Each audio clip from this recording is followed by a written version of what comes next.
Welcome everyone to Becoming Limitless. This time is we're doing it online because I have a super special guest today. Today's conversation is about one of the most powerful indicators of longevity and performance for me and for anyone who is truly into longevity and not hypes and hacks and short cuts. And that's VO2 max. I'm joined by Dr. Andrew Sellars, who is the co-founder of VO₂ Master, the equipment that I use and have used for years at Restore and at Limitless. Dr. Andrew is not only a physiologist, but also a pioneer in portable metabolic analysis. His work with VO₂ Master has brought lab-grade testing to athletes, clinics, and wellness facilities globally. And I was very thrilled to find it because it's so simple. It doesn't have any tubes. It works flawlessly, and it's getting better. The next kit that I got was even better than the first one, and I think it's getting better as we go along.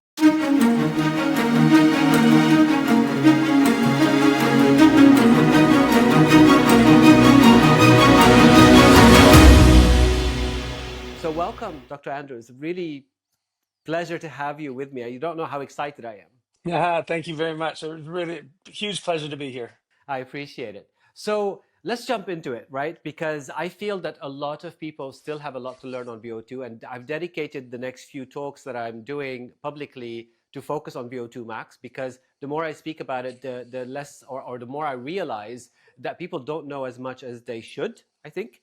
And when I look at clinics that are popping up everywhere, especially in my region and Dubai in specific, very few of them even think about including VO2 in their metrics when it comes to longevity or health span, as I like to call it. So what is VO2 max, just in your words? I know that you had, it was a labor of love and developing something so unique. What is it, and why is it such a strong predictor of longevity and health span? That's a good question. So the simple answer for VO2 max, it's the maximum amount of oxygen that the body can burn at the highest intensity of exercise. Right. That's the simple definition of what VO2 max means as a number. It comes out as a single number, usually at the end of a graded exercise test where you increase intensity higher and higher and higher until you can't go any further. And that amount of oxygen increases linearly with the intensity that increases as well. Mm-hmm. There's a couple of different ways of testing it, but that's the most common way of testing VO2 max. Right. So what does it show as like a truly, what's the body truly capable of? What is it? Yeah. What aspects of that? Yeah. So the fascinating thing about VO2 max being a predictor of longevity is based on how the body uses oxygen. In order to burn more oxygen, you need four major systems to work flawlessly together. You need Right. a big heart to pump blood. Mm-hmm. You need a strong respiratory system to draw in oxygen out of the air out of the atmosphere and move it to Mm-hmm. the lungs where oxygen can move into the bloodstream. Mm-hmm. You need good blood vessels to get that oxygenated blood to the muscles that are working. Then Mm-hmm. you need really good muscles, strong muscles, and muscles that are full of mitochondria in order to suck the oxygen out of the blood. And then metabolically, you need to be able to transfer that oxygen with the fuel sources of sugars, fats, triglycerides, proteins, to be able to break down those fuels to make them into energy to create things. So all four of those systems need to be working very, very tightly and well together to deliver a high VO2 max score. And that's why it's such a predictor of longevity, is because those are the four systems that you need to live a healthy life. Awesome. I love that. I love how simple you put it together. Generally, I struggle to kind of get the relationship clear, or to help people understand why is it me running on a treadmill measuring my breath can relate to me, in my last decade, or how I age. Hmm. So it's incredible how you put it. I love it. I love it. So is it only for athletes? Because that's the misconception, right? Yes, and that's because historically we were limited to lab carts. We were these big bulky machines that everybody has seen somewhere in a video of a movie or something, of these high-end athletes being tested with these big long tubes and wires coming out of them, and they're running on a treadmill until they fall over. And that's typically how we initially tested. And the only people that could tolerate that kind of things were usually university students who were used as guinea pigs in the lab. Yeah. And it really is only in the last 5-10 years that we started looking at what happens to people as they age. And it was a functional limitation of not having access to testing equipment. And Right. so it is this shift to seeing, okay, we know what happens to athletes with VO2 maxes of certain scores, and we know we have some ideas on how to improve that in athletes. What happens in the other end of the spectrum of people that aren't athletes? What happens to really poor people that are struggling to even get moving out of their daily lives? And so there's more and more research being done on VO2 maxes and predictive VO2 maxes in unhealthy patients.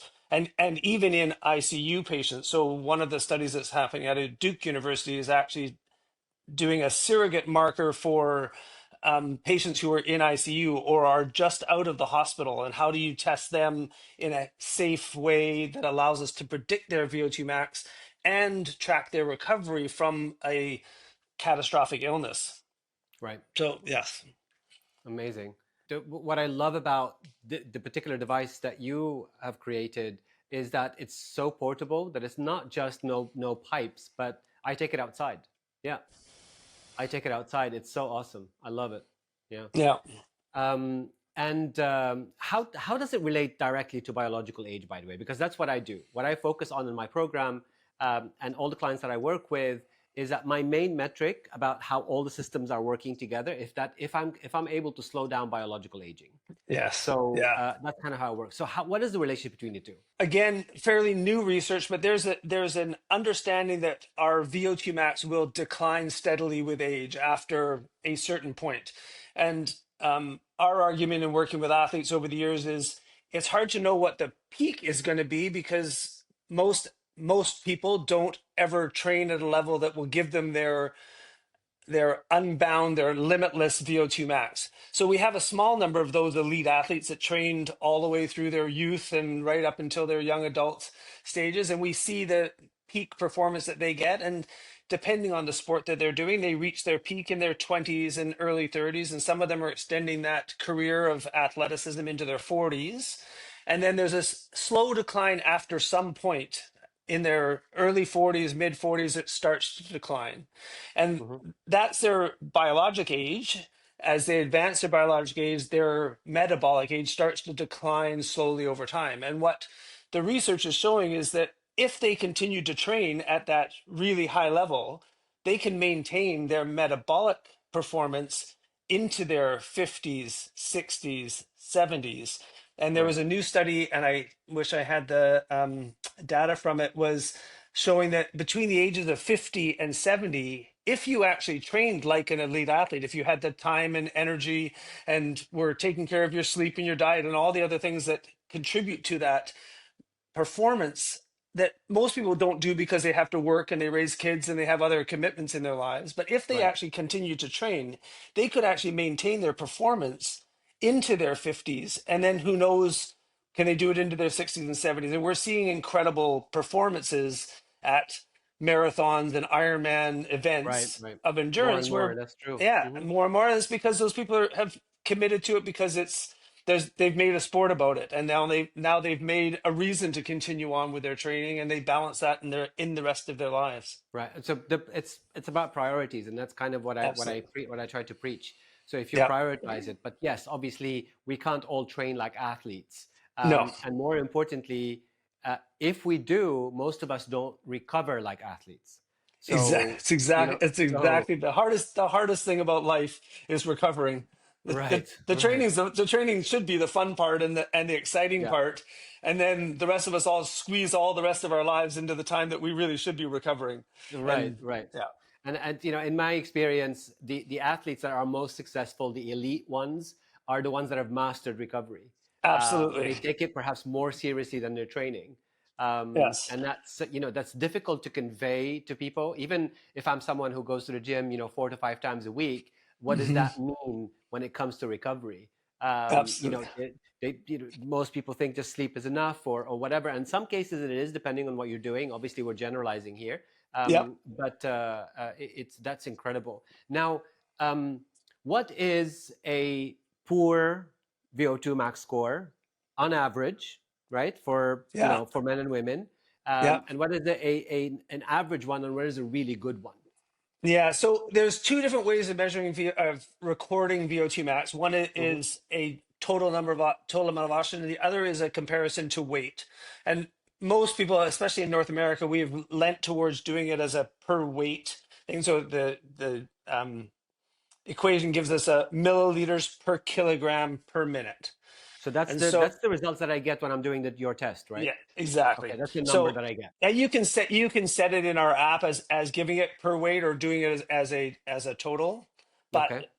most people are sort of recognize the numbers, and so at the highest end, we have people pushing their VO2 maxes up towards 100. So incredibly, we've had a couple athletes hit in the 90s, which is unheard of before, 19 milliliters per kilogram per minute. I've had one. So do you? Yeah, Yeah. I've had one. It Yeah, is yeah, yeah. it is amazing when you see it, Yeah. and they are truly the elites with these massive systems.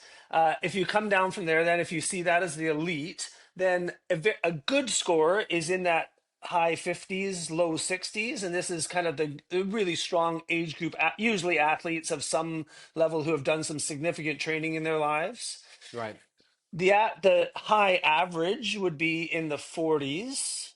And then Hmm. when you start getting below 40, you start looking at there's something that's not working well. And so that's Right. either untrained, detrained, or have had injuries, or have been sedentary through a lot of their lives and haven't moving. And then we have tested people obviously right down to ICU patients, and the highest their VO2 max can get is 20 or even 10.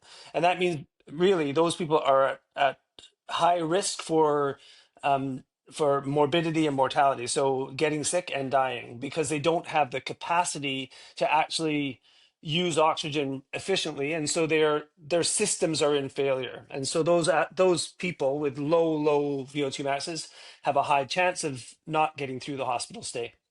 Wow. Yeah. No. So if I'm someone, I'm interested in my health span, right? Yeah. That I want to live my last decade or my older decades without relying on anyone to still be strong, be stable, not easy to fall, etc. I should aim for around a 50 Yeah, throughout I my mean, life. absolutely. I mean, if you can hit 50, I think most people should be satisfied with that.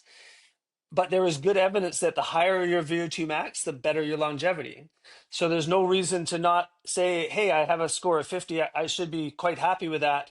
But there is also room for improvement when you realize elite athletes are up in the high 80s and 90s.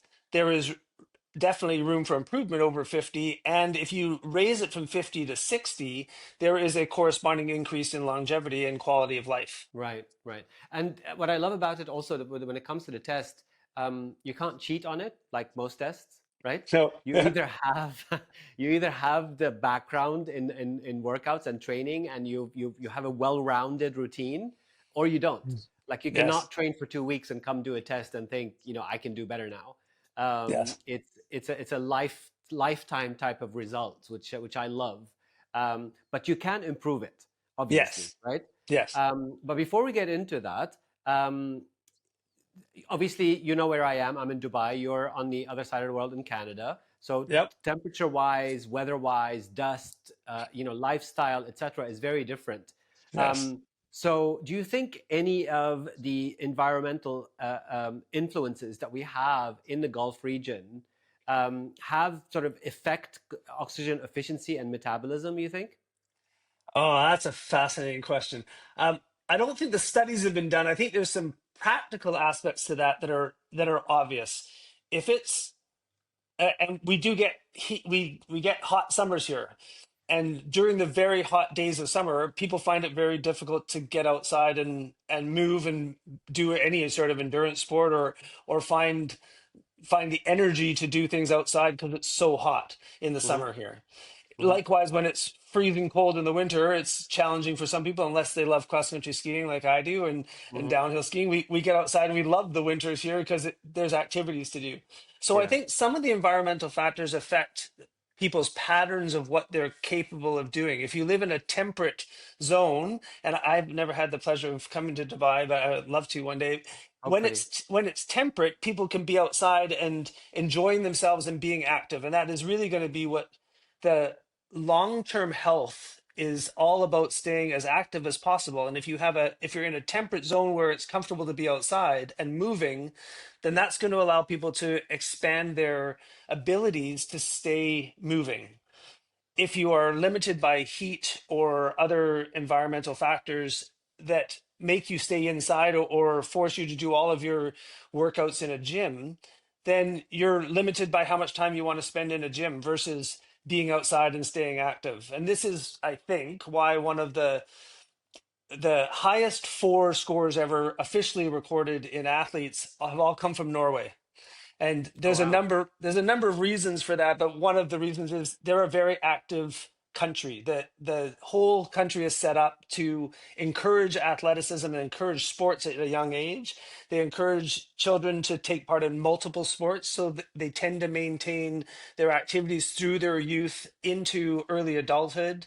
There's a strong sports background so that good athletes get encouraged to continue on with that sport. And that's why you see events like Ironman World Championships in Nice, where the top three men were all Norwegian and they all happen to Yeah. train together. They they're all from a couple small towns very close to each other, and they've trained for years together. And it's not surprising to me that when you take athletes from a country that glorifies sports, especially endurance sports, you have athletes that are at the top of the game in one of the most competitive endurance sports in the world.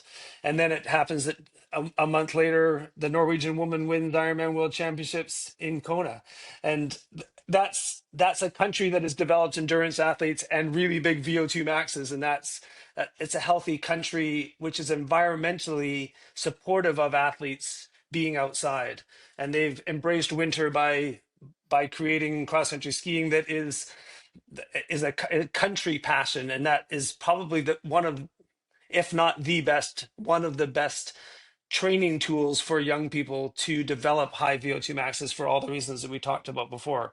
Big heart, strong respiratory system, muscles that you all muscles of the body being used for the sport, and being able to do it for long periods of time in a supportive environment that doesn't wreck your joints and do other bad things to you. But I mean, you could still put in quite a bit of movement within a gym environment, right? I mean, Oh, absolutely. once you come to Dubai, you know, there are state of the art stuff here. There's amazing gyms, and there's almost a gym on every corner. It's just amazing how fortunate we are. So there's so much going on. Um, Yes. but there's no direct relationship between heat and oxygen efficiency, right? I not that I'm aware of. There are certainly limits to performance in the heat. Right. Yeah. So when you are competing in the heat, there are limitations because it's harder physiologically to compete as your body temperature rises. Hmm. Hmm. So at low intensity, which is an intensity that will actually benefit your heart and your respiratory system, there shouldn't be as much of a challenge. At the high intensities, it's going to be more challenging because of the heat. The heat adds another layer of stress to the body. But again, we do heat adaptation training for endurance athletes because it actually has beneficial effects by increasing plasma volumes and things. So in some ways, the heat adaptation of the body actually improves performance. And there's a lot of endurance athletes using heat to actually improve their endurance performance. That's very, very helpful.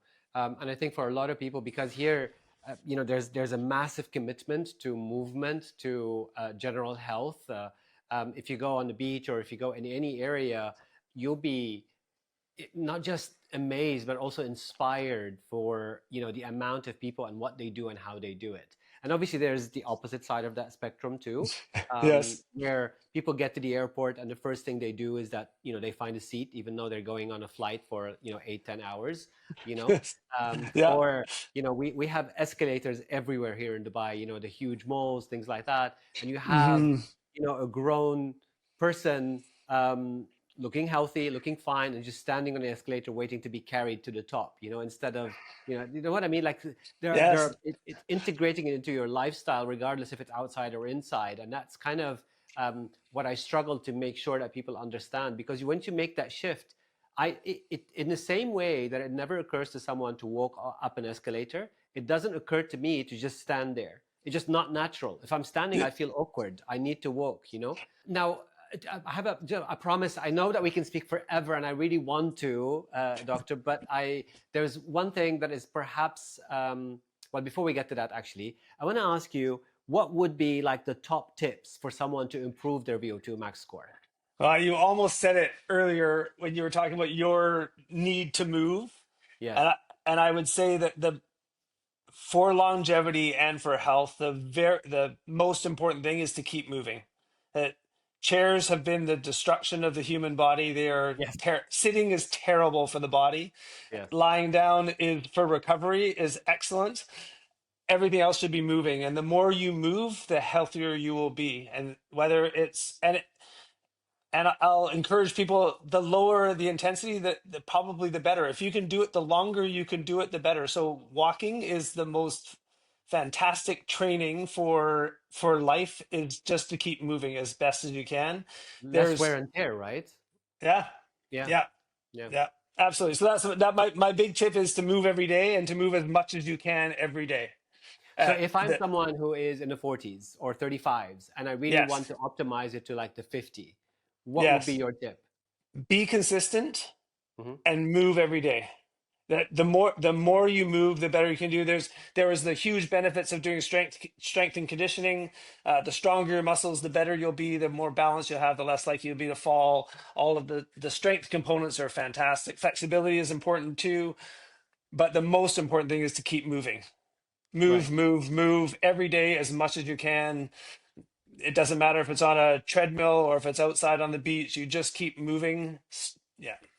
I mean, people ask me that all the time. Is that, what do I do? What do I do? And obviously, I recommend to include, if they don't already, like high intensity intervals, and Absolutely. it Yeah. doesn't have to be. It doesn't have to be really abusive for your body, but it could be, walking fast and walking slower or whatever. As if Yes. it doesn't really have to be incredibly demanding on the body. Nope. But also the next question, which is typical of us here, and this is where what I'm trying to kind of push out also, is that shortcut. Is there something that I can take, supplement or otherwise, that can help my oxygen metabolism? Oh, that's funny you asked that. I was just actually reading some studies about some of the new supplements that they're deriving to try and improve mitochondrial health and mitochondrial density. Right.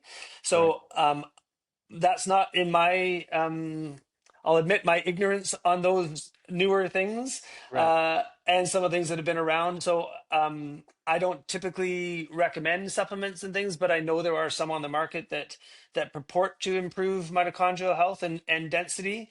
So I'll admit my ignorance and won't suggest anything. I know there are some on the market. um, I've always leaned towards mine of using exercise to improve Yes. mitochondria, Me too. and so there are probably some that have been proven to help with that, but I would not lean into the supplements until you've maximized the other parts of it, which is the healthy parts 100. that have virtually no side effects, no negative side effect. There's no negative side effect to walking. Any Yes. supplement you take is going to have the potential for a negative side effect. If it has a good benefit, it also has potentially a negative side effect. Walking doesn't have a negative side Yeah. effect. Yeah, So I mean, things such as like NAD plus or NMN or all of these stuff that are kind of working on them. Most of the information is still anecdotal more than actual real science. exactly. And if there is some research out there, is still not done properly. It's going to take time. Yeah. Conversation between NAD plus not entering the cell membrane, and all of these different things that are happening. So there's even anecdotal information around cordyceps helping, mushrooms helping with Yes. your VO2 max. But Mhm. I say to everyone always, these are just, anecdotal. It could be placebo effect. Someone Yeah. is taking and think, oh yeah, well, because of this. Well, maybe because you've changed something else. Or Yes. placebo is very, very powerful. So I'm going to go on to perhaps one of my final questions, but this is a little controversial because I don't want to upset anyone. But VO2, the way we're doing it Yes. with the equipment Yep. versus the VO2 that is now on every wearable that you see people wearing, right? Yep. So people kind of feel that they are satisfied with the VO2 that they get, the number that they get on their wearable. And I Yep. say, always say no. Do you agree Yeah. with that? What do you think? Tell Yeah. me.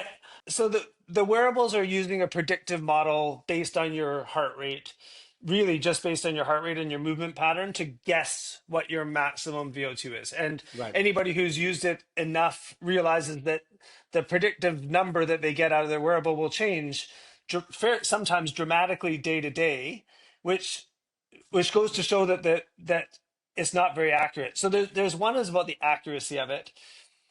The second part is when you're looking at the data that comes out of VO2 Master, I would argue that the VO2 max is one number that has some value to it in the longevity side and big value on the longevity side. Hmm. But there's a ton of other data that comes from VO2 Master that is much more valuable to you as the trainer, you as the coach, you as the mentor for these people. And that is how the person's breathing and what's happening to their whole system as they increase in their level of exercise. So I would argue that the data that we get before you hit VO2 max is equally or more valuable for those people. So how they're breathing when they first start at a walking pace. What happens when they shift into past their first ventilation threshold, which is when they go from a very easy pattern to a pattern that actually is sustainable but is more rigorous. Right. Then there's a second ventilation threshold that happens at a little bit higher intensity, which shows the level between the high level of exercise that is sustainable versus an unstable breathing pattern above V2, which is no longer stable. And Hmm. those levels within the testing that you're doing have actually potentially more value to tracking and looking at over time than just the VO2 max. So while VO2 max is fascinating and interesting and has some good predictive value, all of the other data that we're collecting up to that point has, I would argue, even more value to the patient, to the athlete, to the person who's looking at training and how their training is going to affect them at their daily living intensities. Yeah, so I approach it in the sense that this is like a gamified thing, right? So if you're serious about your health, you cannot depend on an algorithm to show you those details. Um, Absolutely. and also zones. You didn't touch on heart Yeah. zones. Tell us a little bit about what the zones signify on the test results that we get from Yeah, the. so I touched on that. So there's a number of different zoning systems that people use. Some people use a 5 zone, some people simplify it down to 3, some people increase it to 7, but Right. all of them say the same thing. There's the resting zone at the very bottom, there's the Hmm. all-out intensity at the top, and somewhere in between there, the body goes through different changes that happen through the 3 main things, which is an easy, moderate, and a high intensity. Right. And those are typically we and most people have heard of lactate thresholds or anaerobic thresholds. Right. I'm a we could talk forever about the validity of those ideas, Right. but what we do see in everybody are ventilation thresholds. And so that's ventilation being breathing. So as you increase in exercise and increase your intensity of exercise, you breathe deeper and faster. And the reason you do that is the more oxygen you consume, the more metabolism you need to create the energy that creates the movement that you're doing, the more CO2 you produce, carbon dioxide. You produce carbon dioxide at higher intensities. And your body uses CO2 to balance your pH in your system. And Right. it's very, very tightly regulated. The human body pH is between 7.35 and 7.45. And Right. outside of that range, bad things happen. Your enzymes start to break down, your metabolic processes don't work effectively. And death ensues. We measure pH in unhealthy patients to see whether they're going to survive or not. And it's a predictive value for survival in the ICU is their Right. pH. Yeah. And your body has learned that that by breathing, we can control that pH. So as CO2 increases, the acidity in the body increases, the pH drops, and we blow off the CO2 to maintain that very tightly regulated pH. So Mhm. as you increase intensity of exercise, you breathe harder to blow off carbon dioxide. You don't breathe harder to bring in more oxygen. That's a byproduct of the blowing off the CO2. And Right. so as you increase intensity, as you breathe harder, you move from an easy breathing pattern to a more stable breathing pattern. That's your VT1, ventilatory threshold one. Yes. And now that you're into a different zone, and usually most people call that beginning of zone two. You go through zone two and zone three, and there is a transition there that is a gray zone that is easy to find if you're looking for it, but hard to find if you're not measuring it. Right. And then at the top of what most people call the top of zone three is you have a second ventilatory threshold, VT2, where you move from the ability to sustain the performance that you're doing for a period of time of 45 to 60 minutes. And then over that, you start to lose your breathing pattern. You start to breathe much faster in a way that is not sustainable. And that is your VT2. And those two numbers are easy to find if you have a device like a VO2 Master on, because you can Right. literally see the numbers changing. And most people, once they're attuned to it, they can feel it happening too if they're paying really close attention. And you can teach people how to feel that after you've tested them.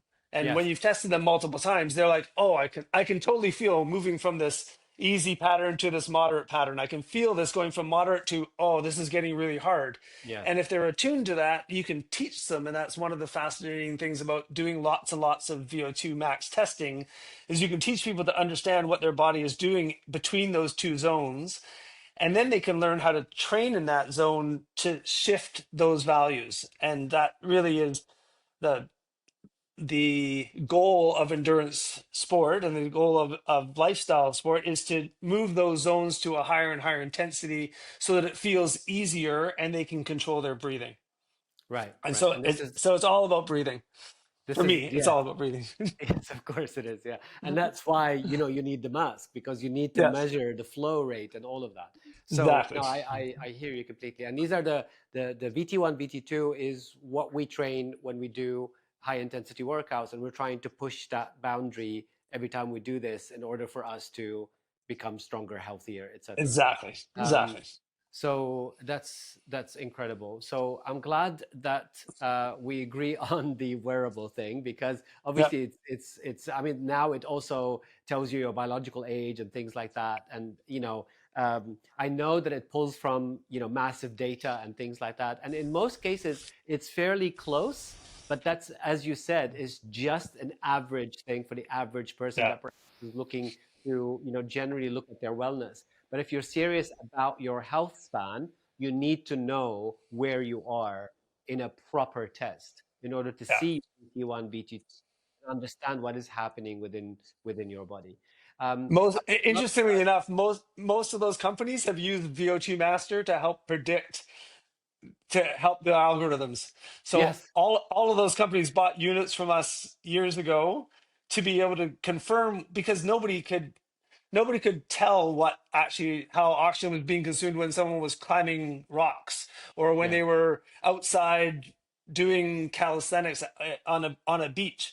But now they can, and so they used our device to confirm whether those numbers were even close to being accurate. And right. you're totally right. They're just a predictive model, and they're based on a small number of people who they've tested, and then they've tried to make the algorithm to be predictive of what it is for the general public. But it's another Yeah. another way that the device has changed that game altogether. The Yes. portability is just incredible, and usability is also incredible. It's really simple on an app, etc. So I'll be talking quite a bit about that, and I have been talking quite a bit about it. And people that have come to my center or we've done work on them, they've seen the device, they've done the tests, and they're they realize how seriously they could look at certain things and how they could adjust all of that and how simple it can be. Yeah. It seems scary for a lot of people when you're talking about a VO2 max test, But it's really simpler than you think. You know, It is, yeah. it's just it's going on a hard run. Anyway, I would love to do another session with you. This has been amazing, as I expected. And I'd like to look into RMR with you. I would like to look in some other aspects maybe in the future. And hopefully, if you have the time, we can do that. And I look forward to having you in Dubai soon, hopefully. No, Uh, I'd love a trip to Dubai, an area of the world I've never visited. I would love to, but yeah, I'd love to come back and talk to you more, Ellie. You and I chatted before briefly. I could talk about this all day, especially with yes. somebody like you who's interested and keen. And I think you have so many great stories to share that I'll look forward to future conversations. It'd be fun. Thank you so much. Thank you so much, Doctor. I really appreciate your time and I look forward to more chats. Thank you. My Enjoy pleasure. your day. You Bye. too.